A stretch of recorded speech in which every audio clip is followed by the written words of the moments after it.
2025 at 6:00 p.m. Our first order of business are the pledges of allegiance led by Heather Copeland and our invocation by Mike Wilburn. I pledge allegiance to the flag of the United States of America and to the republic for which it stands, one nation under God, indivisible, with liberty and justice for all. Honor to Texas flag. I pledge allegiance to Texas, one state under God, one indivisible. If you remain standing for the invocation, please. Our Heavenly Father, we are indeed grateful that you allow us to gather together. Thank you, Father, we live in a country where we can do this freely without fear of persecution. Thank you, Father, for the good start of school that you allowed to happen. We pray, Father, that you would direct our staff and all those involved. We thank you for your watch care over them. Pray, Father, for your presence tonight as we make decisions. For us, in the name of Jesus, we ask it. Amen. Amen. Now, Mr. Gores will read our mission statement. Yes, ma'am. Our mission. The mission for Copperas Cove ISD is to provide exceptional opportunities for each student through exemplary instruction, which inspires academic success, personal excellence, and responsible citizenship. Thank you. Now we have the public hearing on proposed budget and tax rate for the 2025-2026 school year. And Mr. Cliff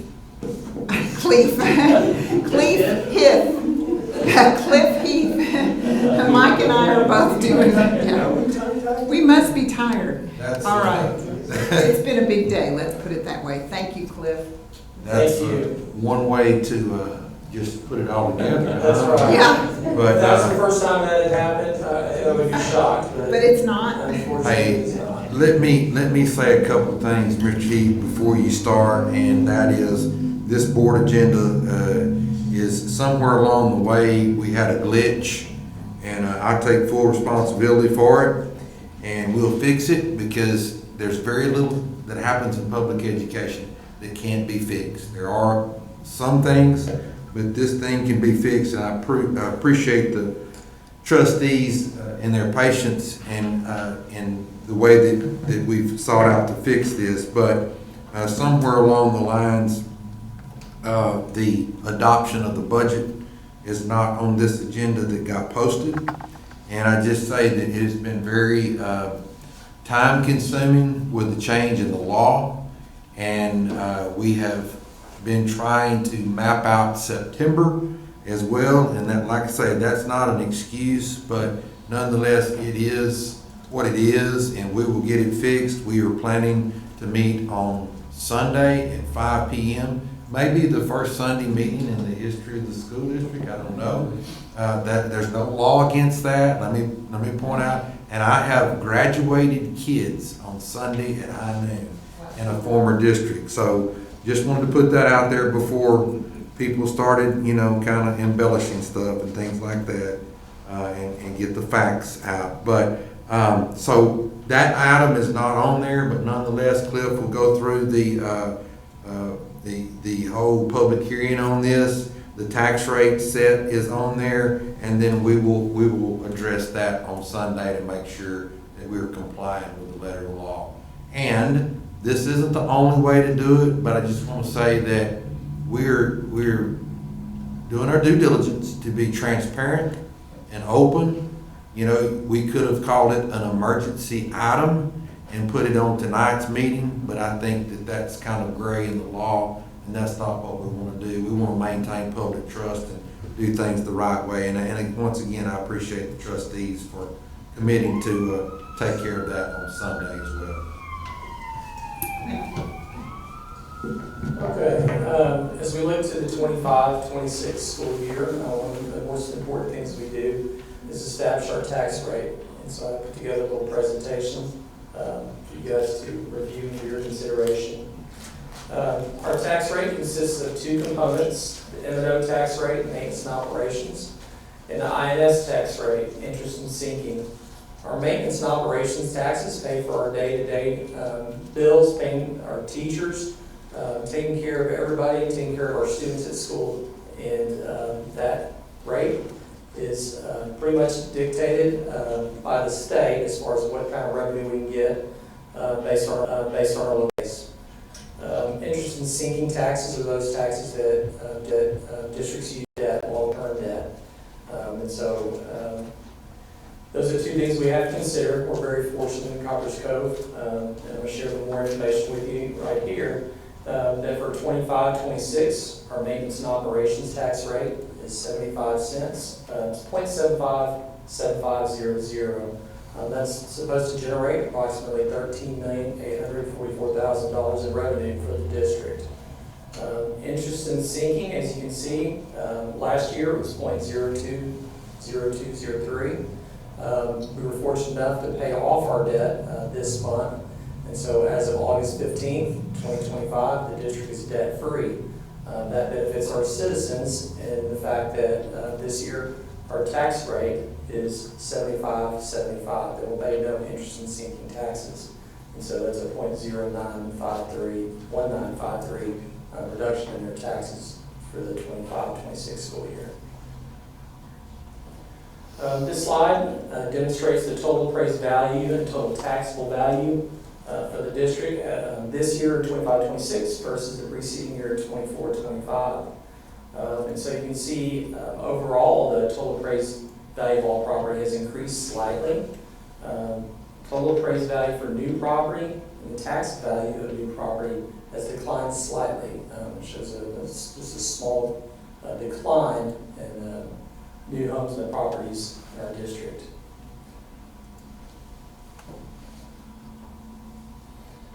This slide represents some of the bigger entities, taxing entities in Copperas Cove ISD. Encore Energy is the first one. HEB is down there at number 4. Walmart is down towards the bottom, but a lot of these other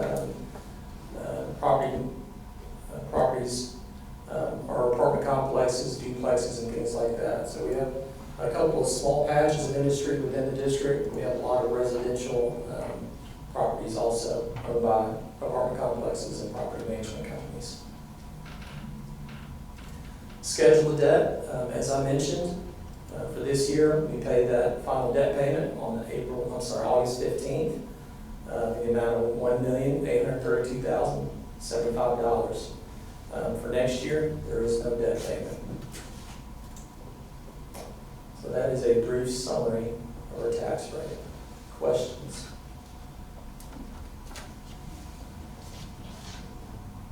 Questions from the crowd? This is a public hearing, and anybody has a chance to ask a question if they have one. Short and sweet. Thank you. Thank you. All right. Now we'll take citizens' comments on agenda items. Nobody signed up for that. We'll consider. Budget? He's going to do the budget as Yeah. well. You got you got proposed budget. You want Oh, I have a hand up, yeah. to, yeah.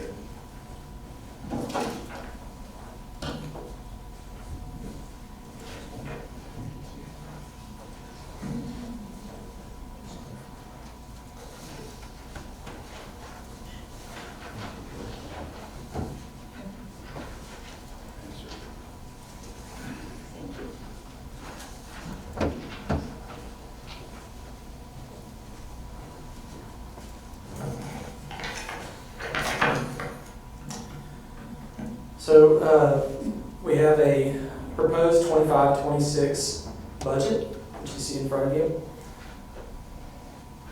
For the maintenance and operation taxes that we just talked about, I mentioned $13,844,000.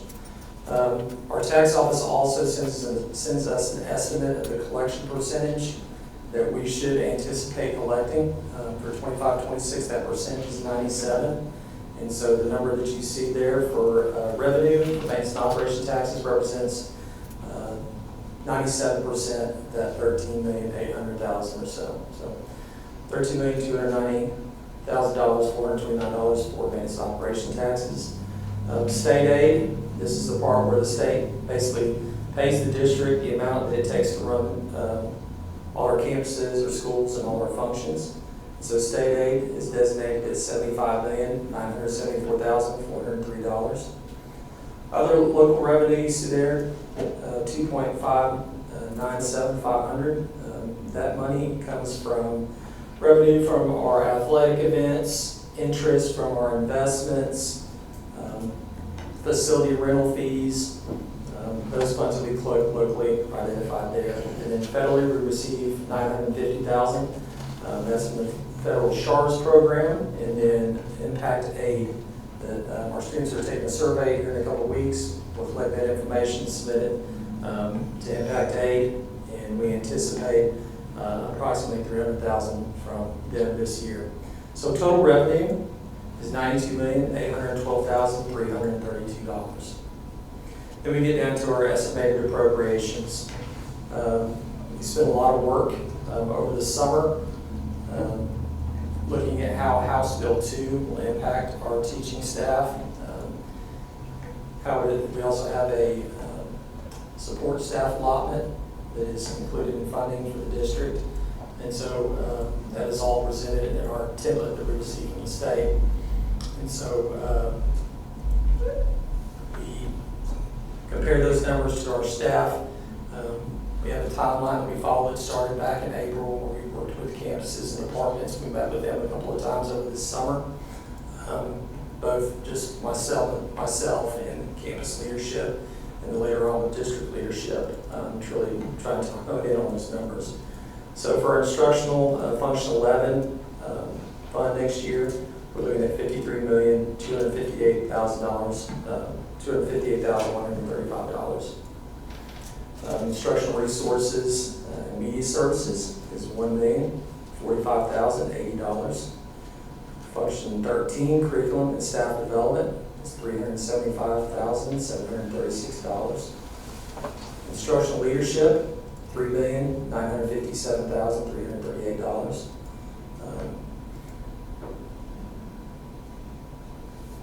Function 31, guidance, counseling, and evaluation, $3,452,230. Health services, $895,000. I don't want to go through and read all the rest of these things to you, but you can read for yourselves. But that really was a lot of work and effort that went into seeing what it costs to maintain the services we provide to our students and our staff. A lot of help from other departments in the district, Dr. Shuck, Mrs. Crawley, that we really worked together, trying to refine our staff with House Bill 2 and a lot of transition that was happening. Spent a lot of time just trying to refine and discover where we maybe have funds allocated we didn't necessarily need to. And so we got through that process. Our total estimated appropriations are $93,170,993, which does anticipate right now a small fund balance draw of $358,661.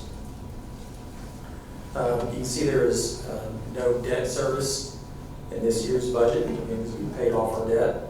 And then for child nutrition services, they typically do a really good job of balancing their expenditures and the revenues. And so they should break even in 25-26. All right, does this include the government where we're paying for a breakfast and lunch for every student? So moving into 25-26, all CCISD students are eligible for free lunch. That's a federal program. Breakfast too? Breakfast and lunch that Mrs. Bryant applied for, and we received that grant. So moving forward to 25-26, all students will get free breakfast and free lunches. Okay. So the $5 million here, that's in the fund that they have, what do they use that for? They mostly their salaries. They do have some contracted services, some supplies. So they do still have some expenditures. Right. Okay, thank you. Sure. Other questions? We're not doing anything with this tonight. This is for Sunday, correct? Correct. There's no action on Yeah, there's no action on this, right? So we have time it.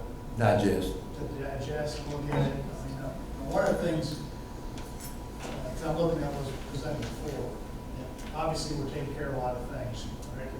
Significant increase, about $4 million of outlays between August 7th and now, which is great, nothing wrong with it, right? Take care of folks, take care of needs across the board. The one aspect that, as we go further with this, is the community services, $10,300 for NAFIS. Right, $10,300. I think going forward, I just don't. I think that can be cut in half. I don't know if we need to be committing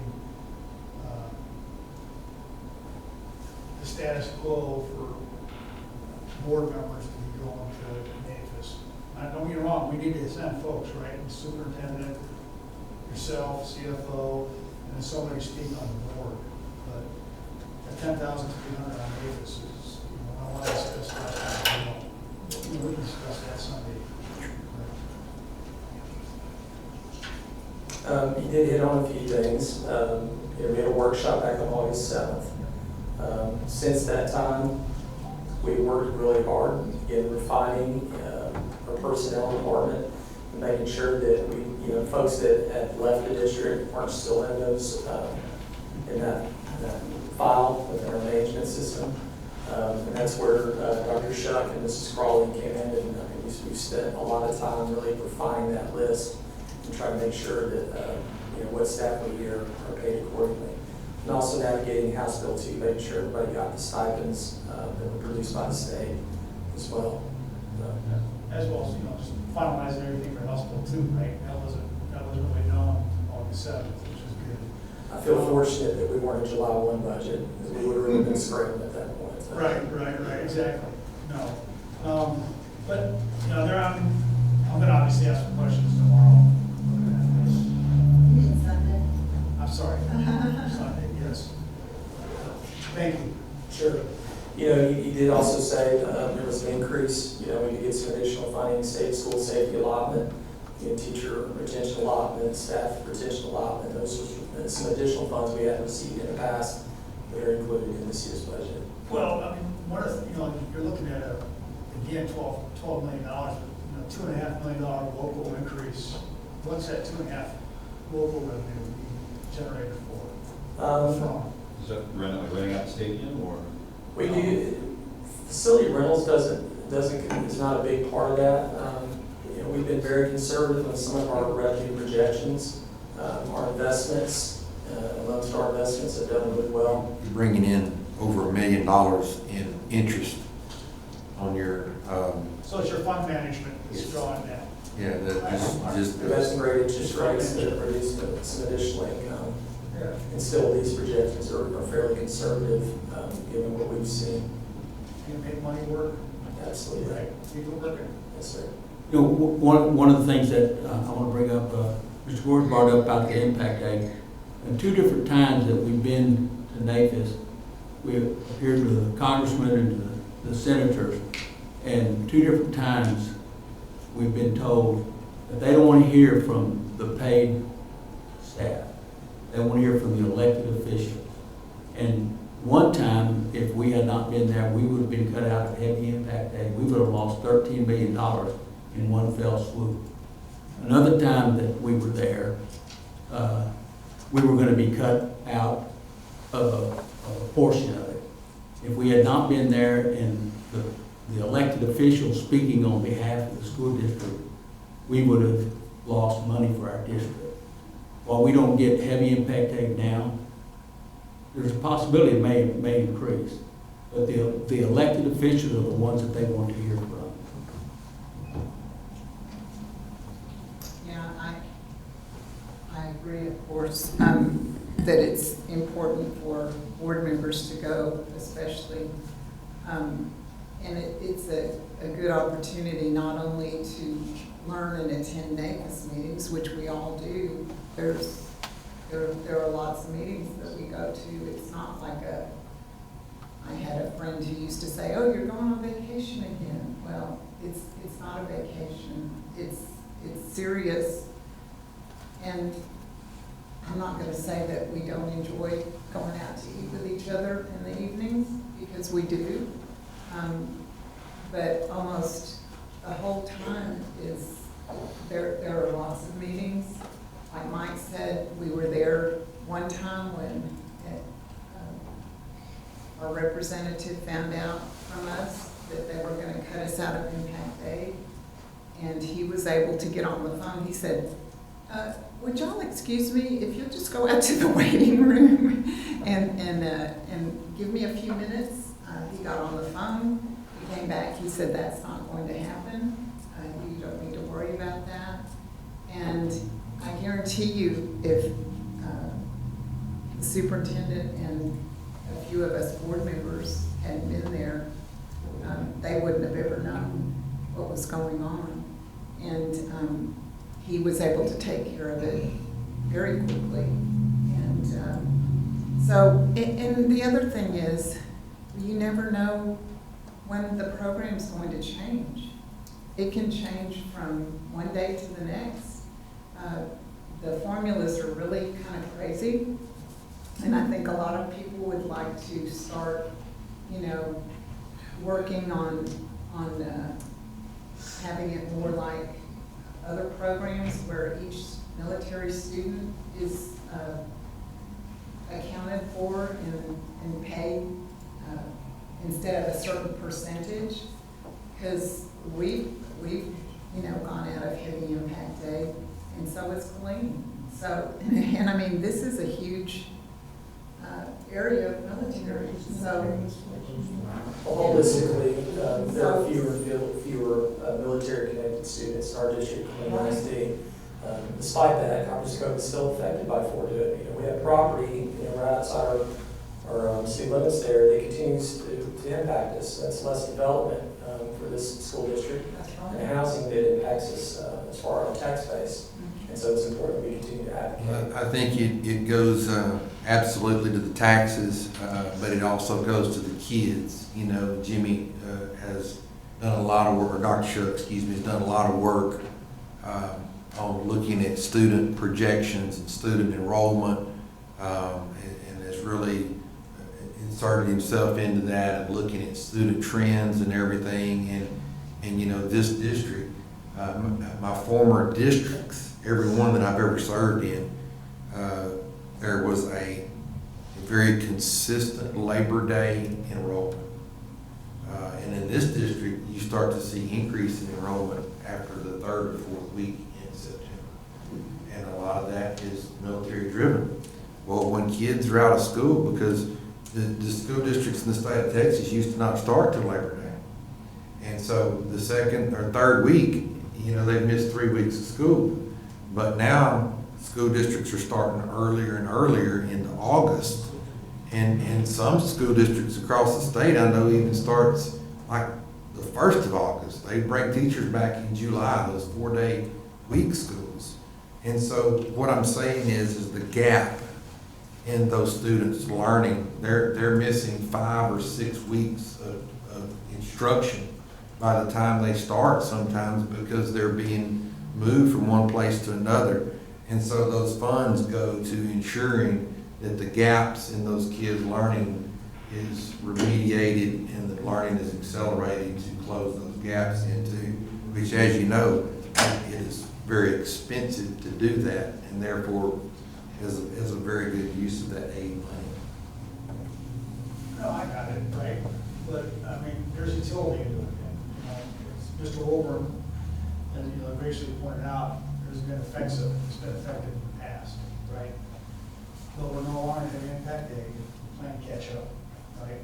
And I absolutely agree with staying engaged with our elected representatives. My question is there usefulness of sending 8 or 9 folks to DC throughout the year? I would argue that, hey, John Carter's got an office in Belton. Let's all get in a suburban or two, during the NAPIS or prior to the NAPIS, we'll talk to them. Same with Georgetown's office with Senator Cruz. I have no issues with Senate folks there, specifically the SMBs, i.e. Dr. Hawkins, Cliff herself, and then the board. I just don't see the utility or usefulness, specifically the efficacy of sending more than 6 a year. Well, we can decide that on Sunday evening, and I think $10,000 is a pretty good bargain for letting any board member who's interested in learning about NAFIS and interested in seeing their representatives and senators. I think that's a pretty good deal for CCISD and for our board members to learn. NAFIS is the big, group that handles impact aid. And I think if we're not there as representatives, then we're going to miss out. But that's just my feeling. And like I said, we can decide things on Sunday. Something for y'all to think about. Just some points, Cliff, that I would make. And the first one, and it all revolves around that I see there's a camera sitting over here that folks can watch us. There's 2 media outlets that are sitting here and some employees of our district that's sitting out here. And I have been immersed in the community and in the school community and the outside community over the past few weeks, and I get lots of questions, and so I think it's very germane that I hit on a couple of these points, is that you showed the net values for our district, and those net values are under $2 billion. And so when there's a conception that when you say a school district, that they're all the same. And I would say this to everyone that can hear me. The school districts in the state of Texas are as different as your thumbprint. They're different in programmatically, and they're different financially. Very different makeups of values, and the template, the funding template makes things very different. But I just say that to say that, our makeup is like no one around us. And so you have to really look at that and understand that the value impact on INS is there, and it's profound. But so is the maintenance and operation impact over here under estimated revenue. When you look at 13 million of the $92 million budget that's sitting there, 14.3% of that's local funds. So 86% is coming from somewhere else, mainly the state. And I think sometimes that just gets missed, and I think that's a very important fundamental understanding that everyone has to have, that we are a very property poor school district, and that you can't compare us to others with commercial or industrialized wealth, either in M&O or in ISS, because there are drastic differences. And I think a lot of times people just kind of skim over that or miss, because, it's kind of like you go to Walmart and you buy, or Sam's, and you buy Fiji water. Well, all these Fiji water bottles are the same, but in essence, school districts aren't. And so trustees are charged with making the best decisions with the cards that they're dealt. They don't get to reshuffle the deck and make new cards, or give the card deck back and get a new set of cards. Y'all have to make the best decisions with what you have every day, and I think that's the second thing that I would say, Cliff, is that this budget, would you say that there has been an increase in collaboration over the 2 budgets? Absolutely. This was a big task. It was a challenging time. And so I'm grateful for your leadership. Again, Dr. Shuck, Mrs. Crawley, that helped out a whole lot in identifying staff and where we can best use some of our funds. I just think that it's important to understand that when budgets are made in the silo, they're generally not very good budgets. And when more people engage in that process, the better that Cliff can do his job. And so from the classroom teacher to the principal, to the director, to the deputy superintendents, to the cabinet, everybody had some type of conversation that was in some type of leadership role in that. And so I think there's a lot of things that goes out for that. I feel that we've made huge strides in the budget, and I know we'll continue to do that. One area is HIP, trying to work smarter. Talk about your phone doge. Yeah, so many things, just kind of happen over time, and we've had a new phone system for many, many years, digital phone system, but we're still currently paying over $130,000 for phone lines on each campus. So instead of taking all those and bundling them up and having that cost savings, it just has been overlooked. And that's not even in my budget, but as we start looking at simplifying things and bringing things, more effective, more efficiently, we start finding things that we could do a lot better. But it takes time to dig in, and Cliff gave me access to that, and I'm like, oh wait, we've got a problem here that we could save $100,000 a year just by doing this. And so those are things where we all work together and not holding onto our budget and going, you can't touch this. And that's going to be a big savings for the school district.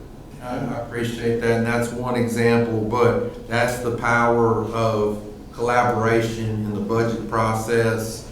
And then, the other aspect of it is, yes, it helps Cliff do his job better, but it also puts ownership within all of our employees in the district. And that, I know that yesterday I spoke to the staff at the high school, and I haven't told you as a board yet, but one of the things the staff members told me, and Carlin's not here, but one of the staff members unsolicitedly raised their hand and said that they wanted to thank you as a board because they feel like that y'all are watching out for them, and they can see that you are overtly trying to make things better for the students and for the staff. So kudos to you as a board. I express, thanks on your behalf. But I just think that empowerment, staff is seeing it, and we've got to continue to find these ways, just to mention like Kip did, and it requires a change in a way of doing things to make things more efficient. We only get so many dollars, and we're not like Whataburger. We can't go up on the number one, okay? So what we have to do is accept the dollars that we get and to try to make them go further. And so I just echo thanks to everybody that played a part in that and invested in this year's budget. And I look forward to trying to, continue to make it more and more efficient. All right. Just a follow-up, right? Because our technology department is just knocking out of the water. Yeah, right? Well, So I'm tracking, I'm just looking at some, I'm just tracking something. So in the last couple of months, the technology department saved us about $900,000. Is that what I'm tracking? Is that about right? No, sir. It's probably more than that, isn't it? No, it's pretty, I think they say maybe $5 or something. Oh, you're such a nice friend. Kip had his head above the water. We got a different math here, Colonel. He's pulling out of the wall right now. it's a challenge. I'll tell you, it's a big challenge. But no, they've done a great job, and you're exactly right. They, just the way that things was handled at Williams Ledger, we have to attribute that to the things that went on there in the technology department, and that's going to benefit those kids and campuses for several years there, just from the technology standpoint, rethinking and doing some things, the instructional devices that we're putting in kids' hands, trying to find more efficient ways to do that, and working with instructional services to make sure that that's integrated and that we're continuing to save is all part of that common term now, dozing. That's a good thing to do. Like frugal. No power saws. All right. So we were still in the public hearing on our proposed budget. Are there any questions from the audience? No, the board has some questions and comments. All right. Thank you so much. Mr. Heath.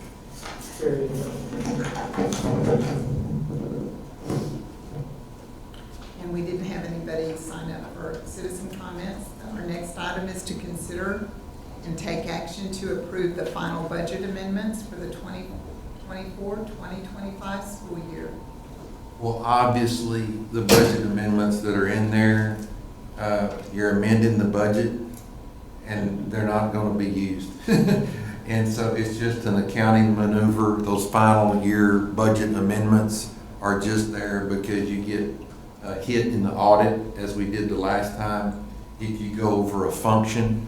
And so those budget amendments are just to cover anything in the function. If you get real close in the function and an auditor comes in and recodes something and you don't have enough funds, then they hit you, even though they recoded it. And so it's important that every year that you kind of open up the gate right there at the end to make sure that there's no accounting issue. The other thing that's in that packet there is the final budget amendment for delinquent meal accounts. And obviously, being a CEP district moving forward, we won't have those issues, which you can see where that's not a significant amount of money right there that we have to encumber back into the Child Nutrition Services Fund. But at the same time, I'd say this: hey, we fed kids. No kids could go hungry, that's correct. All right, so we've seen the final budget amendments, including the delinquent meal accounts. Does anyone have a motion on that item?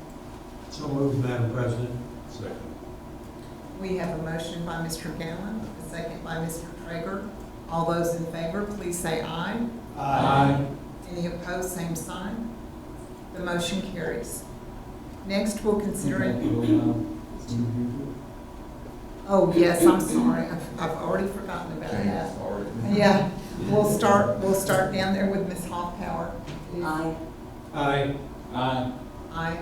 Aye. Aye. Yes. Wants to be different. So it is approved. Next, we'll consider and take action on a resolution to set the tax rate for the Copperas Cove Independent School District tax year of 2025-2026.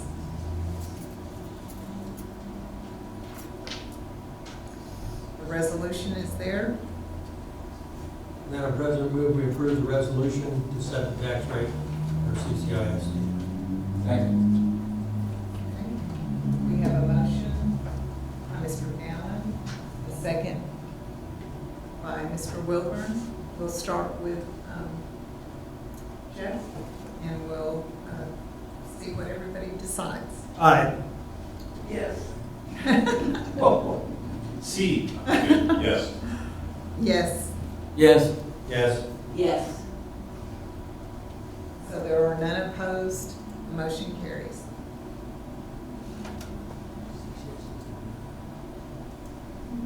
All right. Go on to our next item, and I can get to it. Consider and approve an MOU with LIT, which is Lamar Institute of Technology, and Lamar Port Arthur. Yeah, trustees, generally there are 3 state colleges: Lamar, Port Arthur, Lamar Orange, and Lamar Institute of Technology. You previously approved the Lamar Orange MOU, and somehow along the lines, they've kind of split up their MOUs, and now Port Arthur and LIT do their own thing, and Lamar Orange are doing their own thing. I just say this to say that Luke Bourgeois is the point of contact there at Lamar Institute of Technology, and they absolutely are excited about coming in and helping the kids at Cove High. And Amanda and Robert have worked with those folks, and I think that it's definitely opening the door to some great things. Our robotics kids, it's offering them a certificate as well as dual credit classes too. We had dual credit classes, and now this is going to be a certificate. And when Mr. Turner came in the other day and he presented his CTE report, one of the things that he talked about was we went from one CTE teacher that was accredited to teach dual credit classes to 15. Since that point, we've added one. We're now at 16. And that don't really sound like a lot when I say that, but this is the power of it. And Amanda, there's too many figures in my head, but so you can correct me or maybe have some more specificity. But y'all, that's in a neighborhood of 800 kids. Yeah. The impact of that is 800 kids. So let me say that again. Last year, opposed to this year, we had one dual credit teacher that was teaching dual credit CTE. Now this is CTE, not academic. One dual credit teacher teaching CTE. And now there's 16. And so the impact of that goes from, 60 to 800. To me, that is a tremendous moving towards a vision of every kid graduating from Cove that walks out that is more employable, that is more workforce ready, because these degrees and credits that these kids are getting are stackable. Even a kid that's in welding, you got a welding kid, that kid's in dual credit welding, that kid can come through, they can get an associate's degree in that, and then they can go on out and work and then get a bachelor's degree in applied sciences. And so it stacks credentials, and it really opens up a whole different just value for our kids. And so I'm excited for that, especially when you put it in terms of not necessarily the teachers, but the kids that's being impacted by that. Very exciting, and I think moving Robert Turner to that position was a stroke of genius. He's definitely got a passion for it. You could tell when he presented to us at that meeting that he was just on fire about it, and that's an exciting thing to see too. Madam President, I think tonight on the news, the governor had made a comment, about CTE and some grants or something to some high schools. Somebody got some grants to go ahead and start their program for CTE. So obviously CTE has come to the forefront a lot lately, and that is exciting for us to be at the forefront, especially with that building that we built back there, which is really wonderful. So those kids are really doing great out there. All right, so would anyone like to make a motion to approve the MOUs with both of those institutions? We have a motion by Mrs. Copeland, a second by Mr. Traeger. Any further discussion? If not, Sherry will start with you this time. Aye. Aye. Aye. Aye. Aye. Aye. That motion carries. Now we have an administrative report from special education. Mrs. Amanda Crawley and Mrs. Cynthia Lockley will be doing that. So we're excited to hear this.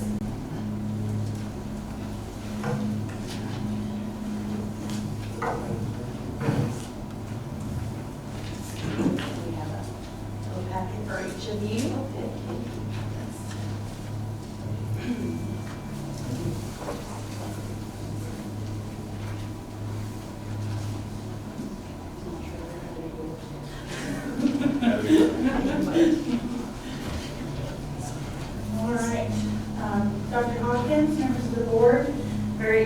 excited to talk to you tonight about a department and a group of folks that fall under my supervision and in my department. And so I love the microphone. Thank you, Curtis.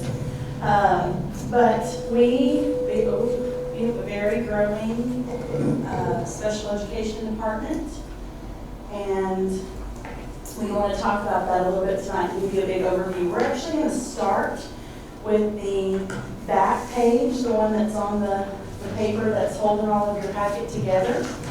And I am very fortunate to work with Cindy LaValle, who is a phenomenal special education director. And over the course of the last, 4, maybe 5 years, gosh, it feels like yesterday she started, but a lot of time has passed. Our special education department has grown and significantly grown. So I wanted to show you the history of the special ed department. Starting in 2021, that year after COVID, we had 1,039 students total in our special education program here in Copperas Cove. And you can see that number trend upwards to the end of last school year. We ended the year with 1,881 students in special education. So not quite doubling the size of the department and the number of students that we're serving, but almost. And so we broke that out for you by campus so you can see how that looks. And then over on the far right, you'll see the percentage of the total student population.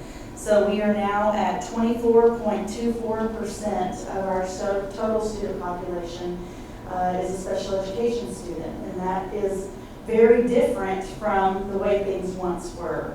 And maybe the way some of you even remember it, a while back. And so a lot has changed, and that has caused the landscape of special education to change over time.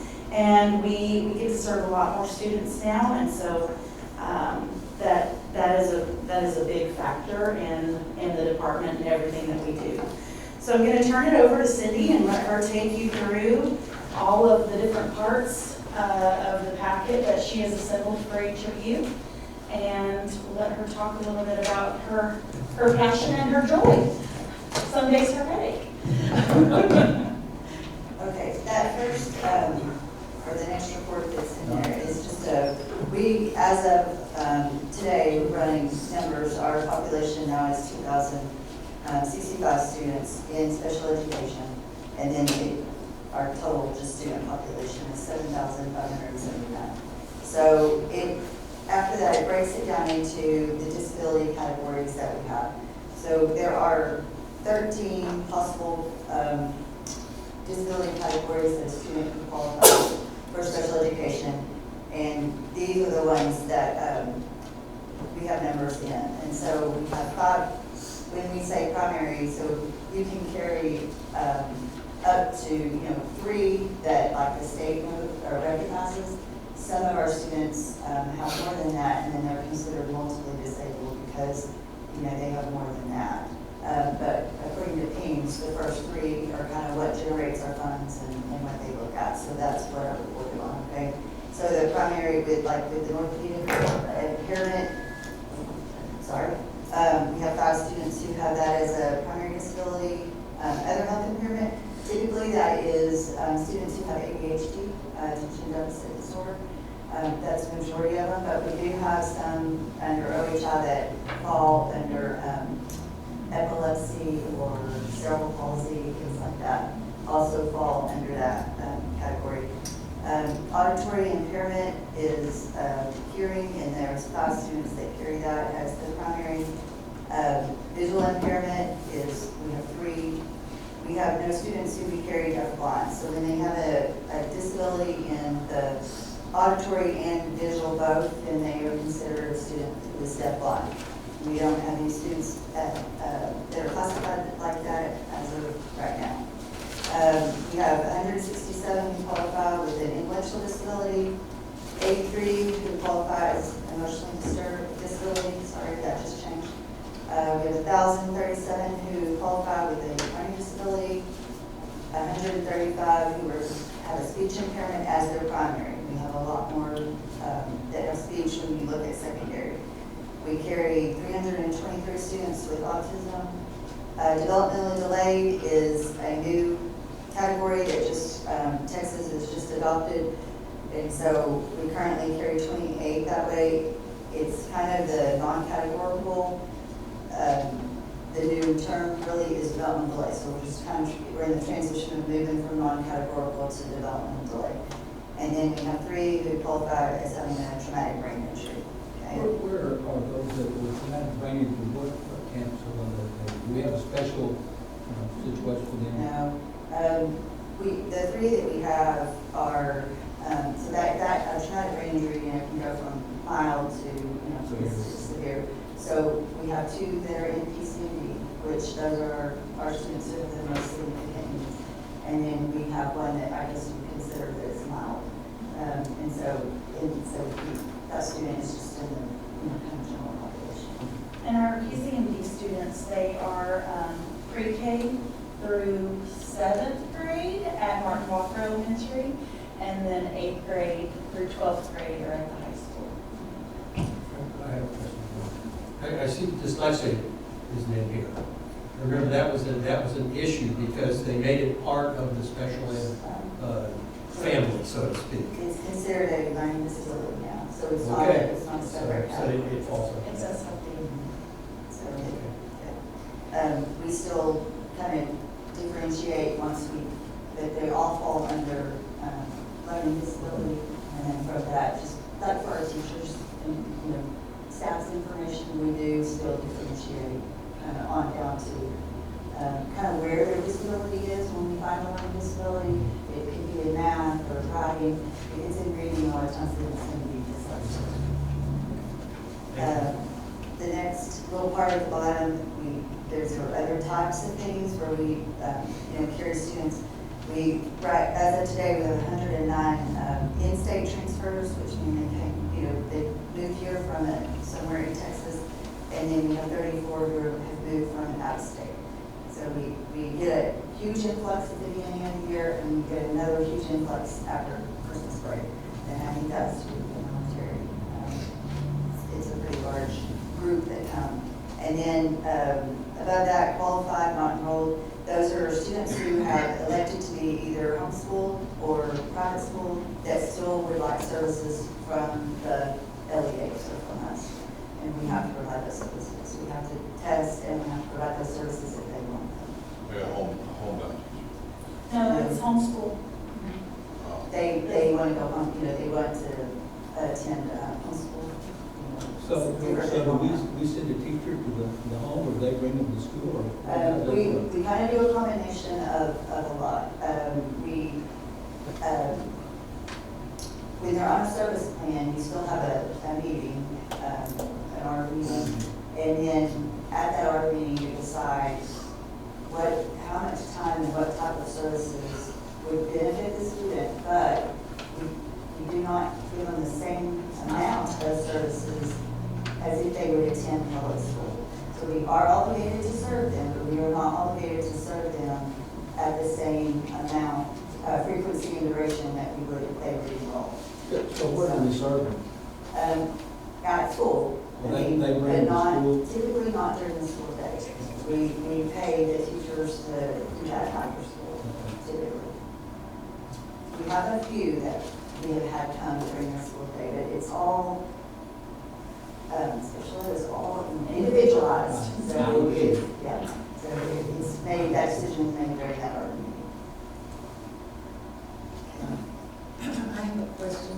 Yes. I see the total special education population in our total student population. Isn't that a really high percentage Yes. compared to most? No, they not compared to most, but, It is high, but we recently, Cindy did some research and compared us to lots of other districts across the state. I didn't provide that, but I can bring that I to was you. just curious. We're actually very in line. You want to talk a little bit about it? So we're just getting overall a bigger population. So if you remember, Dr. Hawkins, was it 5 years ago, when the federal government came in and said, Texas, you cannot have a cap. Texas used to have you would be penalized. You would have to write a correction action plan. You identified more than 8.25 of your student body as student with a disability, okay? Federal government, because all other states were at about 14 to 15% of their population being started in special education. So they came in, you know, it was a huge thing in the Houston Chronicle and all that, and they basically, TEA had to make a plan on how to fix that because they were putting a cap on identifying students. So after that, that's when all, you know, the influx of testing and referrals just, you know, really ramped up. Also, the disability law of first learning disability, one was the dyslexia. We had, you know, we had to encumber all of those students. And in this district alone, I mean, there were 500. So we had to, you know, we had to retest and encumber almost all of those. And then the SLD, the way we qualified, they changed that as well, made it super broad. I mean, pretty much anyone we test, you're going to find a weakness. And that hurt us probably more than anything because the way it was set up before, you had to have a deficit in your cognitive area or, you know, ability, and it had to match the deficit in achievement. Well, they changed that to where you could have a deficit in cognitive or achievement or both. Well, all of us have something. So it's very difficult, very, very difficult. How often are you testing them? Or if they're labeled D and Q, how often are you retesting them? Retesting, we typically are not because we have a very robust assessment center. We're catching them when we test. There's not very many DNQs. They're pretty rare. But there is a part in here to answer your question about evaluations, how many we're testing. If you go to the special education department report and then the bar graph right after that, we go over exactly how many referrals we have, how many 3-year reevals, and then the stacked bar chart that's in blue and gold, because we do blue and gold, is there, and it tells you the number of evaluations that we did last year, 858 evals. And then the reevals are in yellow, and the initial evaluations are in blue. So that helps answer your question a little bit. It does. It's a lot of evaluations. Yes, they take a lot of time. We assess often and volume. This year, this is going to be our first year since I've been here that we are looking at the previous testing that we've done and accepting and kind of reading through is what they call it. So saying that their last testing is for me bulletproof if I can defend it. But for a while, we had to retest a lot. I mean, if we get them from other districts, we typically retest because, I mean, I'm a former DIAC and we have very high expectations on what that looks like and what I can defend if we get into litigation.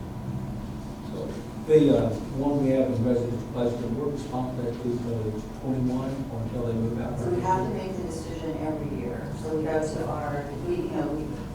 we go visit Right. at least twice a year, if not more. We do virtual visits, and then we have to have an ARD meeting to decide, has the student made enough progress that we feel like we can now bring him back, you know, service his needs here? Or are his needs still so significant that he's better off, they're doing a better job than what we could do? But we're responsible until he's 21 until he moves to another district. So, Or the kind parents of. move. Okay, kind of. When he reaches his 4th year of high school, his cohort group, so when he started, we look at his goals that were written. And if he has not mastered those goals, then yes, we're responsible to continue to educate him until his 22nd birthday. But if he's mastered those goals, then, you know, we're not responsible to continue, you know, to have that school. So that kind of all depends on the progress he makes. Thank you.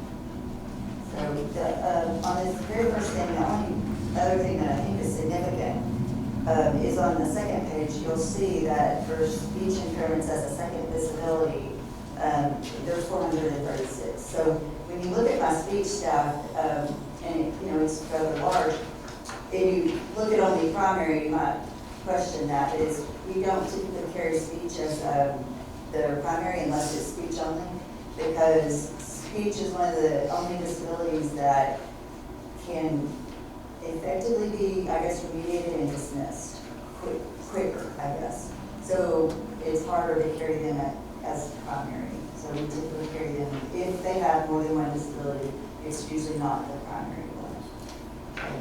So, I mean, I'm not going to read all the numbers. I mean, the tertiary just means that's the third disability. So, the next, I guess, handout is the number of students receiving related services. So all of these things that I've listed are considered related services. We service 684 in speech, adapted PE is 17, 168 get occupational therapy, 29 physical therapy. We have 37 who receive special ed counseling, 13 who receive services for deaf and hard of hearing or auditory impairment, 16 have visual impairments. We have 3 who receive psychological services, which our school psychologists have to do. Orientation and mobility provided by the VI teacher with 3. And then the audiological services provided by the EH teachers 3. And we have 221 who receive transportation through our special transportation. This is my staff totals so that you know. It's on the back of that, Oh, sorry. it's on the back of that related services sheet. Do you find back totals? Just, I know that there's been some question about, virtual staff, and I do have in here, the responsibilities and how we keep up with that. I'll go over that, but here's the totals. We have 5 diagnosticians who are virtual and 12 who are face-to-face. We have 2 school psychologists who are virtual and 4 face-to-face. We have 4.5 of half-time virtual. She's not cutting out. She's a part-time worker. And then 3 who are face-to-face, 1 which is a contractor. And then our speech pathologist assistants, we have 7 and 1 which is a contractor. We have. Can I clarify too? I think sometimes when people see assistants, they think paraprofessionals. Our speech pathology assistants or our SLPAs, they're degreed in communication disorders. And so they are sometimes the one providing a lot of the therapy to students for the speech therapy, and the SLPs are often testing and providing therapy. So I just wanted to make sure that it's clear that our SLPAs are not paraprofessionals. They're actually degree in communication disorders, and they have some specialized training. So. And I have a question. The virtual, when is that done? Is it done during the school day or after? Or it's all done during the school day? And all the virtuals are district employees, Yes. correct? I refuse to pay contract. It's hurting my heart to even have to contractors. We had gone many years since when I got here, we were almost all contractors. Yeah, and that's expensive too. And I got it whittled down to, for 3 years, we had none. So it has broken my heart to do it, but, we have to provide services. Is there a way that we can not have as many virtual as we do right now? Yes, we do not have applicants, but the other problem that there just are not, there are not enough DIACs or school psychologists in the state of Texas to meet the needs of the state. So every district is having to kind of go this way. More and more are offering virtual because it's like the way you can dangle out there, and if you offer it, you're probably going to get the people as opposed to the districts who are not. Are those positions at least being incentivized to even dangle in front of them? The in-person ones, is that what you mean? Not money-wise, is that what you're asking? Right. We Or know- any type of benefit you can incentivize. Yes, I think that we give some like internal benefits of things. If you're face to face most of the time, you may write reports from home maybe one day a week, but you're not considered virtual. So we have to kind of, it's individualized with each person of what they're asking for and if we can accommodate that. Am I answering your questions? Can I talk a little bit about that for a second? So our virtual staff are really, what we're doing is we're utilizing them in place of contractors. Because what that means is we couldn't find someone to take that job. And so we had to find someone who would do that job virtually. Otherwise, those people would be contractors that we would have to pay to come into the district. And so we've had to do a lot. Cindy and I do a lot of brainstorming often in my office of how we can think outside the box to make sure that we have the staff that we have to legally provide the services, because if we don't provide services, then we're legally, held to that. And so we have to sometimes figure out how can we have the people that we have that are in person providing all the face-to-face services, and how we can creatively use some virtual staff to offset some of the things that don't have to be done face-to-face. And so she's going to talk a little bit more about that. She has a whole different, handout here to talk more about the virtual staff. But they're really keeping us out of the hundreds of thousands of dollars that we were spending in contracted services. That's been kind of the creative solution. And so I just also throw out food for thought. And I pull these numbers, and we can do it. I know the business office has been inundated with some high-level priorities of pulling together a budget, things like that. But I think that once we get the budget rolled over in September, we can go back and look at the and it just strikes me off the top of the head. We get $500,000 in the security allotment, and we pay like $1.5 million in security costs. And special ed the same way. If you look at everybody's special ed budget across the state, they got federal monies coming in, they got state special monies coming in, but at the end of the day, you push 199 monies in there because it does not cover the cost of special education. And so it's a give and take deal on that. If you increase services, then you're not going to increase revenue. So you got to pull those services from somewhere. So you have to hit the 199. And we've been really committed to not decreasing services for kids because we can't find staff. So we've been able to find these creative solutions so that we're not having to hurt kids and say, I'm sorry, we're going to have to decrease what we're able to provide for you because we don't have the people.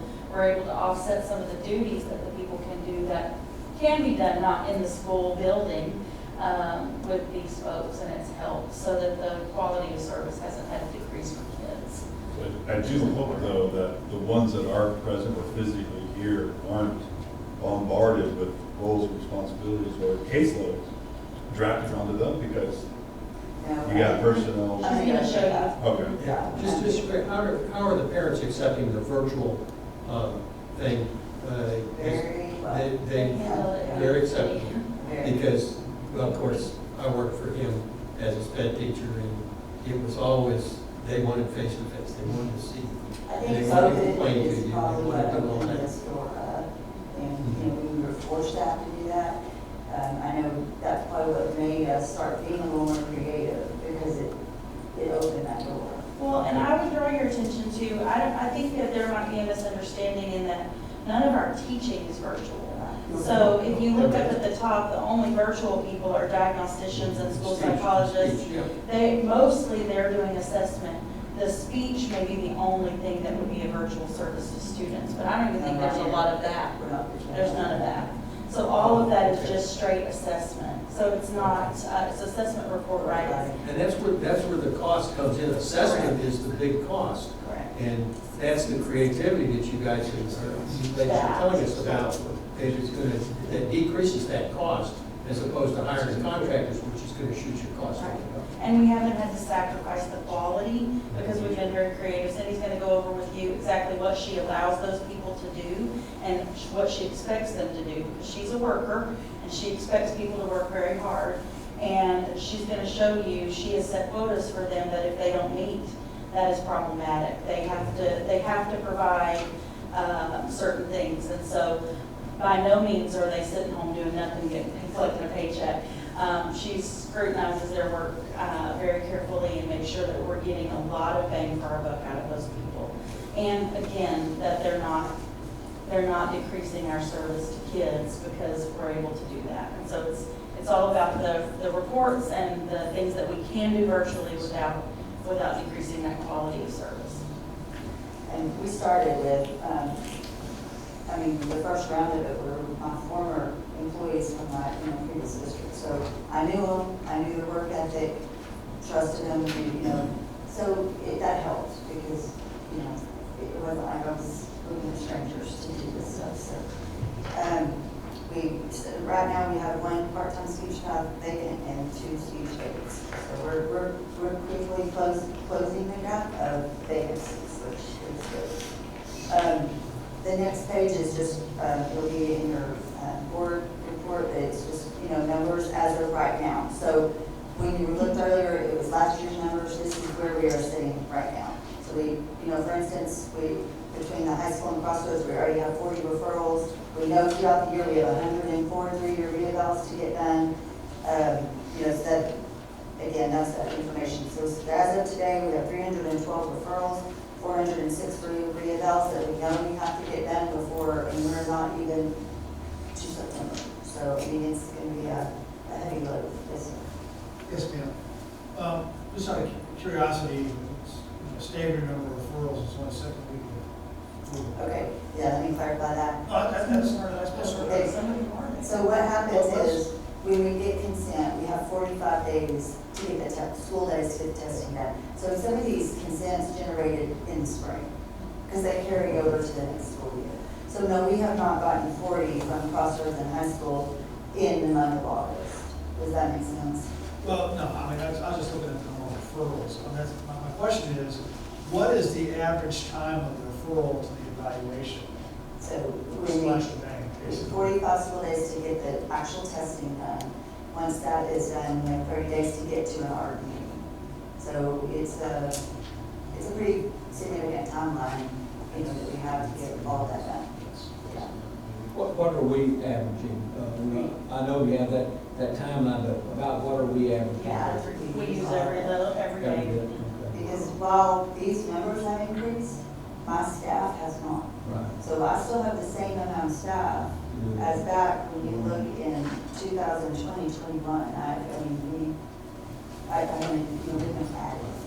So my people are working. Yeah. So could you tell us at the top of your head what's really generating the referrals? Is it like, what's the biggest thing that's generating these referrals to come in? Typically it's, they're not learning at the same rate as their peers. And so it's, typically learning disability is what we end up finding, or dyslexia. Parent requests, we get quite a few parent requests for assessment and evaluation. It's also a large portion of them. Teachers can say, hey, I'm concerned, and they can refer teachers and campus administration, but a lot of them are also parent requests. Let me just say, there's this notion out there that a special ed student, if the student's in special ed, then folks are doing that because of accountability. Accountability stays with that kid. And so, at some point, y'all, the pendulum's going to swing back. Because the qualifications are asinine. And these kids aren't special ed, but they're in special ed because we got the gate wide open. Yes. And so, there's got to be some common sense applied in the law to get the pendulum to swing back so that you can get a real accurate, we're saying special, we're over-identified by law now. They used to say, well, you're over-identified, so we're going to dispute you. Now we got a law over-identified. So at some point, y'all seen, in an education, good law, it swings one way and then it swings back. And hopefully sooner rather than later. Yeah, they're because starting, we need to get services to kids that actually need services. yeah, at our conference this year, I mean, you can tell it's starting because they're starting to say, giving us heftier, things to look at before we, qualify a kid and stuff. So you can tell they're feeling the crunch now, and so you're gonna focus and start clamping down again, So so. is this like 1 out of the 3 criteria or 2 out of the 3 criteria? They've given us some more things that we have to look at before we can accept the referral. And so, they're trying to squeeze it from the referral side. Right. And I do think soon it will be squeezed, they'll squeeze a little bit on the criteria for qualification side. But right now, they're trying to slow down the referrals. Well, of course, with 800 referrals, just best guess, how many of those kids will qualify, you think? 750. Huh? 750. 750. It's a very low. Then that's not squeezing the referral thing very well, No. especially if the criteria But is you're going to saying who's change. going to qualify if we test. No, They're saying, no.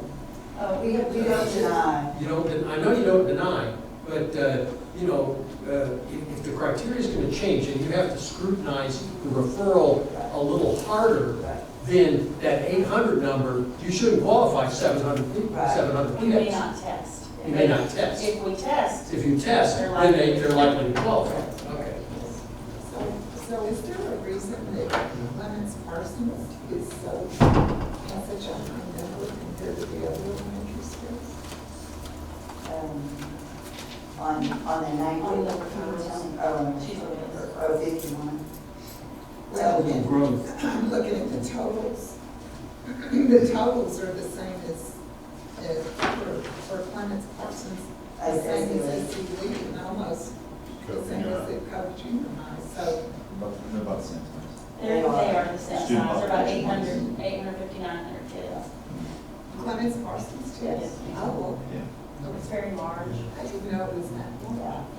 I mean, I knew it was a large building, but I didn't know that they had that many children. They also, they also are bilingual. Oh, okay. And Yes. we carry this. That classes is really. Right. Our highest campus for percentage-wise is actually Fair Regional Elementary. Okay. If you look at the big sheet here, you will see, yes, ma'am. So that, Yeah, I should have looked at that. yes, And then I think this one, it kind of speaks for itself. that's our evaluation. Yeah, that's the evaluations. It's the re-evals are in the gold and our initials are in, and this is based on our last year. This is what we did last year. Okay, so that's done. And so I would like to go over the virtual responsibilities and how we do that. So that's, at the top it says virtual diagnosticians. And so I'm gonna kind of briefly go through what we have them do. So the things that they can do that aren't, they don't have to be face-to-face are writing their reports. Writing a report, okay, so to test a student from beginning to end, if we have a diag, a school psych, and speech involved, is about 4 to 5 hours, just to test, okay? And then to write the report, if you have somebody proficient, they can do it probably in 6 hours. But we have a lot of new people, and so we're constantly training, so it takes them longer, okay? So for one eval here, on average, it's gonna take about 15 hours to get through. So, Assessment and. yeah, assessment and report writing to get the whole thing done, okay? So, report writing, it doesn't require you to be sitting here, in an office.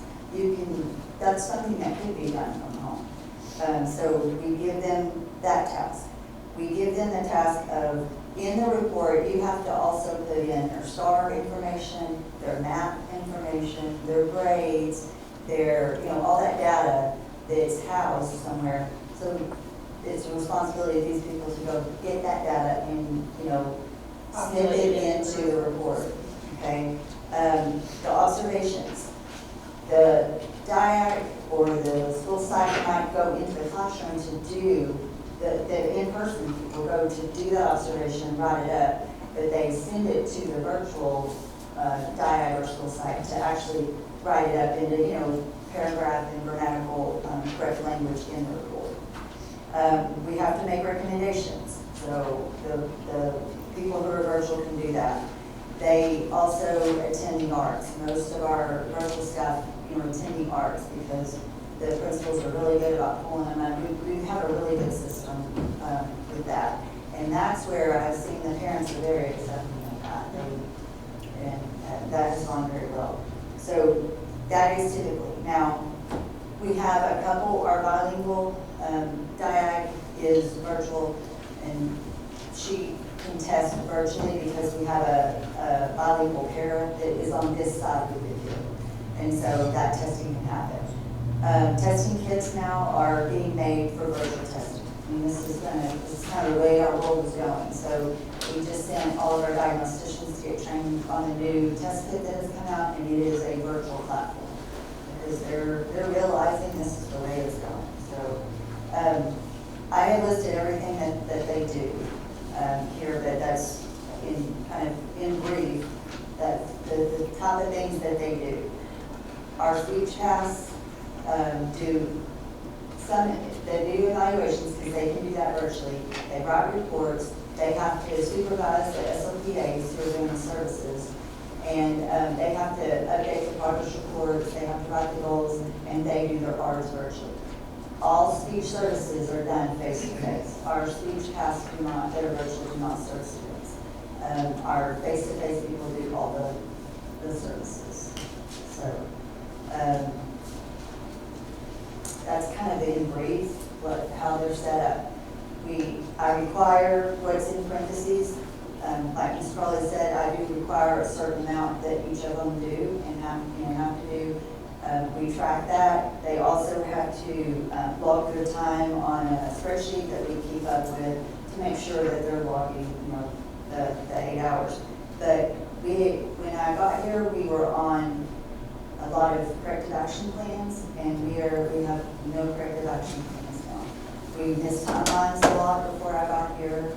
We had a lot of litigation, a lot of TA complaints. That has reduced drastically, and most of our TA complaints we're coming out with no founding on the allegations. So we have made huge strides and progress from when I walked in and had a full file cabinet full of issues to now. So I think that we're headed in the right direction. It's always, like Ms. Crowley said, it's always just trying to be creative and figure out how we can meet the needs of students the best and utilize the people we have, but also, contractors cost us a lot of money. It's just not a good business for schools, I don't think. And so we have to figure out other ways to get this stuff done. So. On the next page, you have the hybrid remote work guidelines, and so like I said, Cindy doesn't let anybody, mail it in from home. And so she has a lot of expectations that she goes over with them and makes sure that they sign, saying that they are going to fulfill those obligations, and if they don't, she holds them accountable. And so they are held to just as high, if not sometimes higher standards, because we expect them to have no distractions and no interruptions. And so that is the remote work and guidelines and expectations that you have there before you. So I wanted you all to see that as well. That is kind of a brief synopsis of that. Do you have any questions more specifically about the information? How big are the FIEs, the ones that you're reporting writings on? Are they like something that you can easily defend if the FIEs is big? Yes, so last year, Was it last year that we filed due process on a parent because she wanted an IEE, which is an independent. Right. And I am not, my evaluations are, they're good. They're the best in the state, and so I'm not going to pay for somebody else to do what we have done a better job of.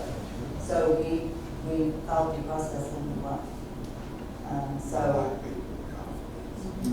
But I think, it's deserved. Cindy is humble and confident in that she has a diagnostician's background, and so she's done the work herself, and so when she's looking at these, she doesn't accept anything less than what she, would hold herself to, and what she would want for her own. We provide a lot of training.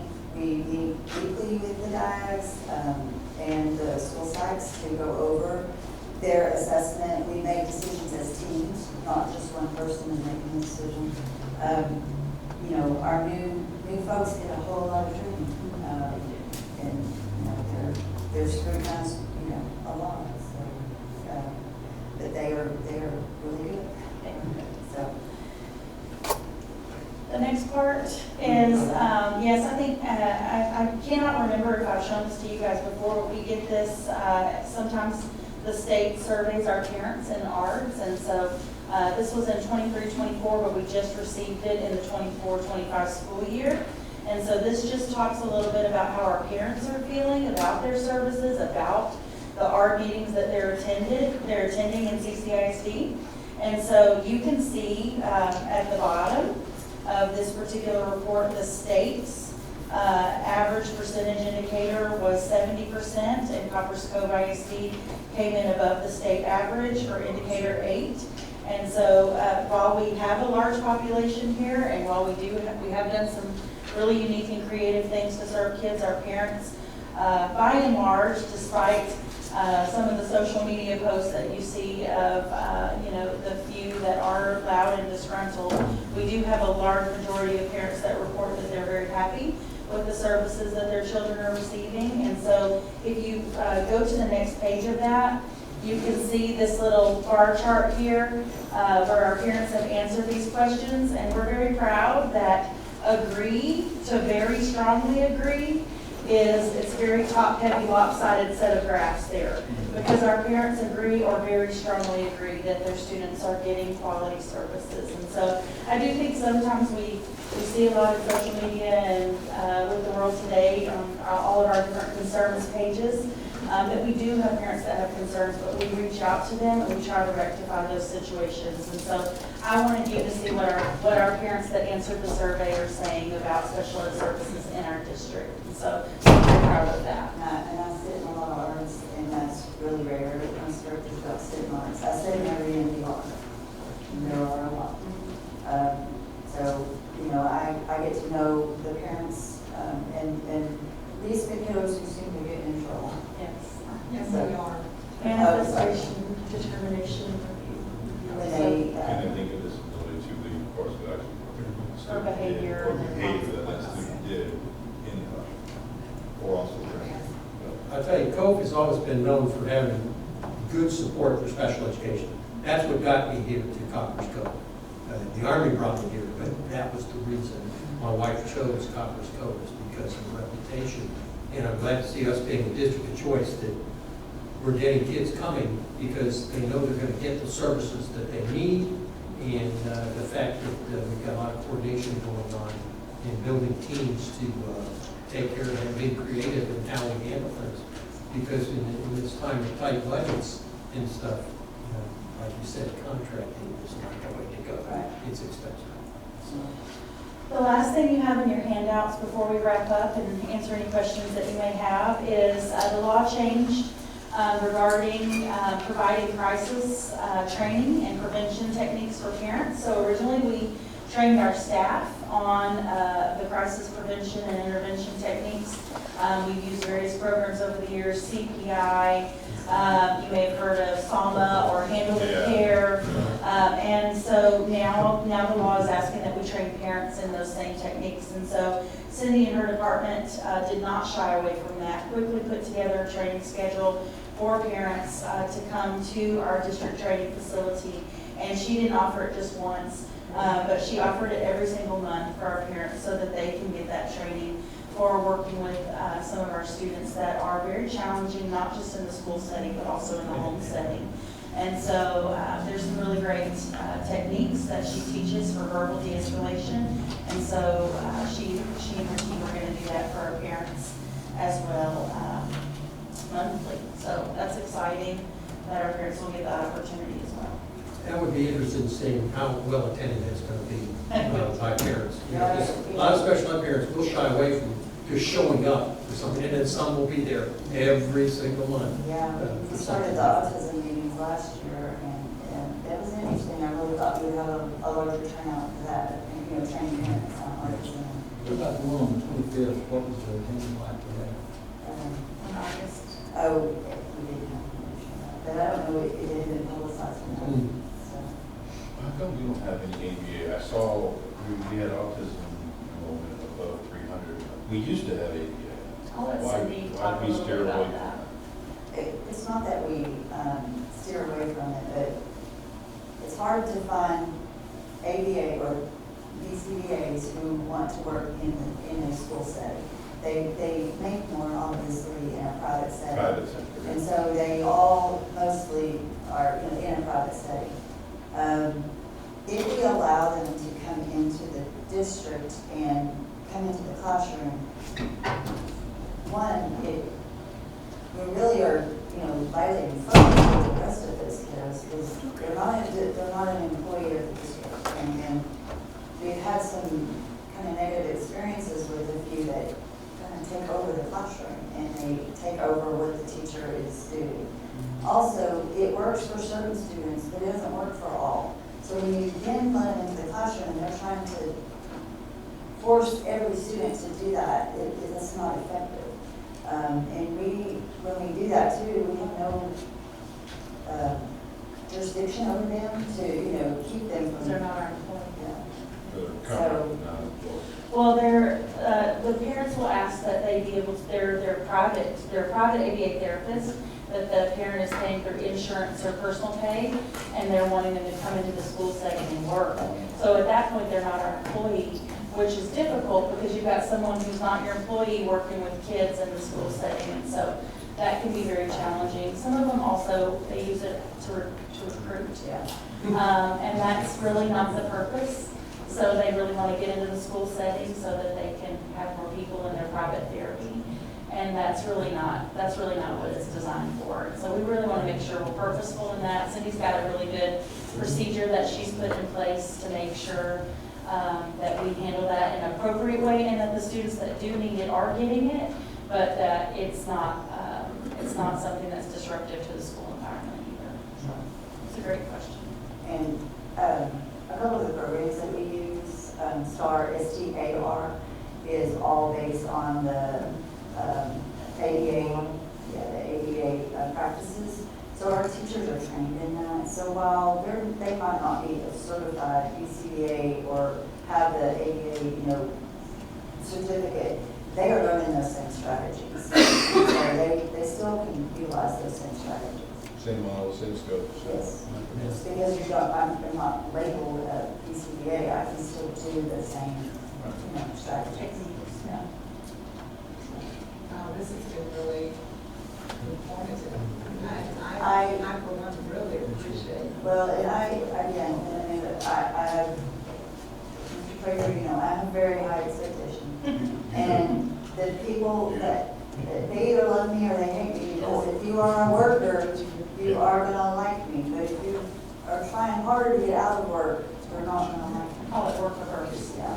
Well, So, I've heard from a few people that she's tough. She's tough. Yeah.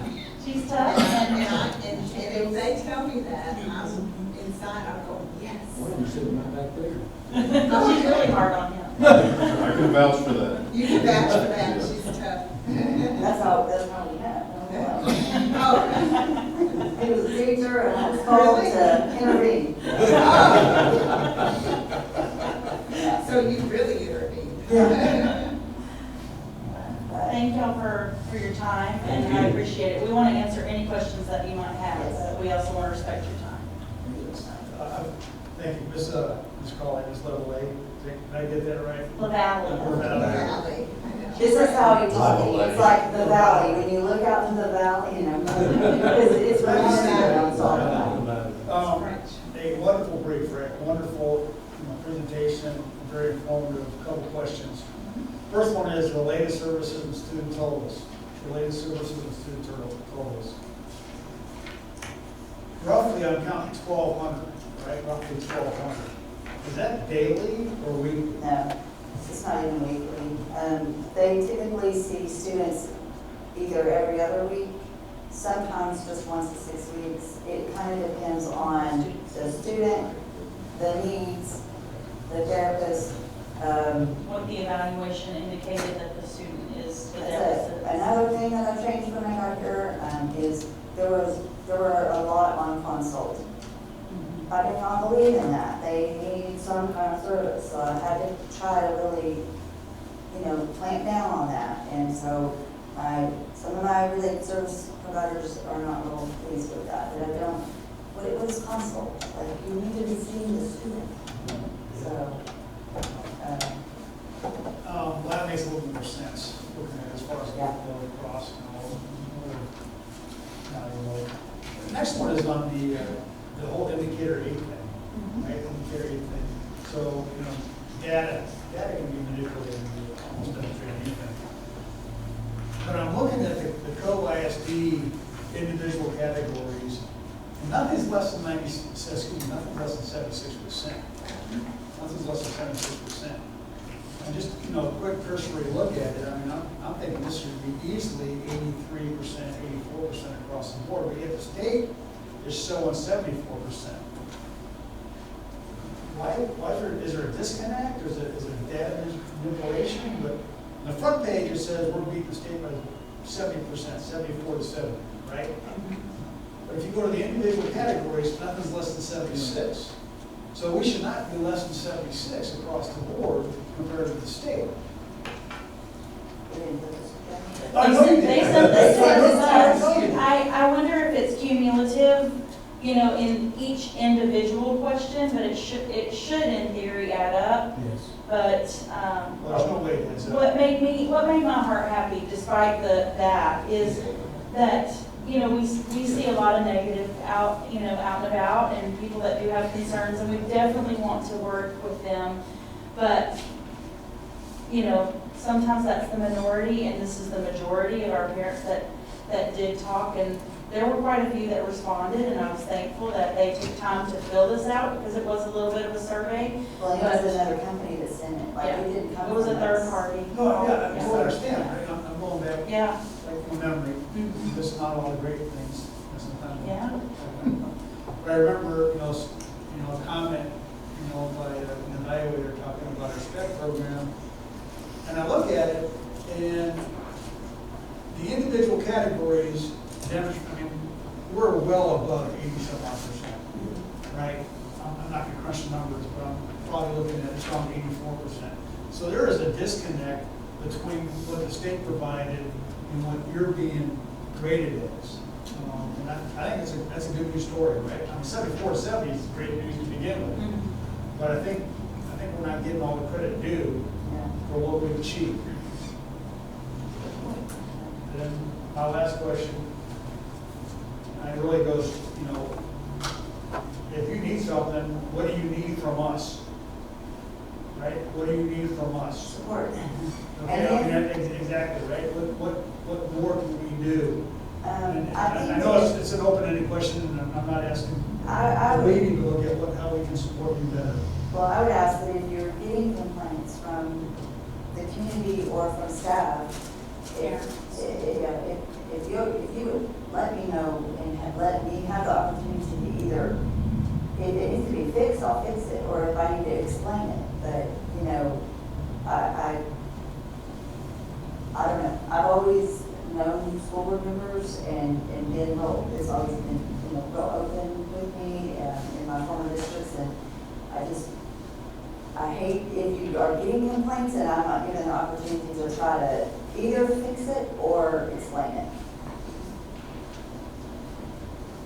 This aspect, just added, all you gotta see, all you gotta know, how you all are not out of part, right? Well, Yeah, that- and I would also submit that statistically, statisticians will tell you in satisfaction surveys that there's a whole quality number that's out there that won't fill out the survey. Yes. The people that's mad or angry aren't in the pool, so generally you get the lowest of the pool of whatever population that you survey. And so, I mean, I agree with you, it's encouraging. And oftentimes people that are satisfied don't fill out the survey. And so the fact that we had that many people that did fill it out, that were that satisfied, it was good for me. Is that what you said? I don't know what you said, when I think it's. We got 25% response rate. We make a good team up. Just make them do when you give them the procedure. The positive of it is we were thinking a lot. It's good stuff. So, I appreciate y'all, and thank you for letting us have almost an hour of your time tonight to talk about that. That was great. It was good. We do that every year. I think that's a requirement, not something law, so I think I've met it. They do, I they think want TA us is to. gonna put out something that we have to do, but I'm pretty sure I just met it. That was Cindy's board report. Yeah, that was great. Yeah. Well, thank you, I appreciate it. I just Thank you. really want to be open and honest and, but I want you to be able to defend what we're doing as well, because it is a hard pill to swallow about virtual. But we aren't using virtual to do services. And I think that's the important thing. Just want to make sure the staff is happy too. They're not overwhelmed or overloaded or. I can almost guarantee you most of them are very happy. I'm always gonna have a few because I have really high expectation. If you don't like change and you don't like to kind of have the records, you're gonna be unhappy. Thank you so much. I'm very blunt too, so sorry. But, Yes, you are. yeah, just straight up. Yes. Thank y'all. Thank y'all. Thank you. All right, well, our next item is going to be put off until September 8th. And so at this time, at 7:42, we'll adjourn this meeting. Hope y'all have a great rest of your evening. Thank you.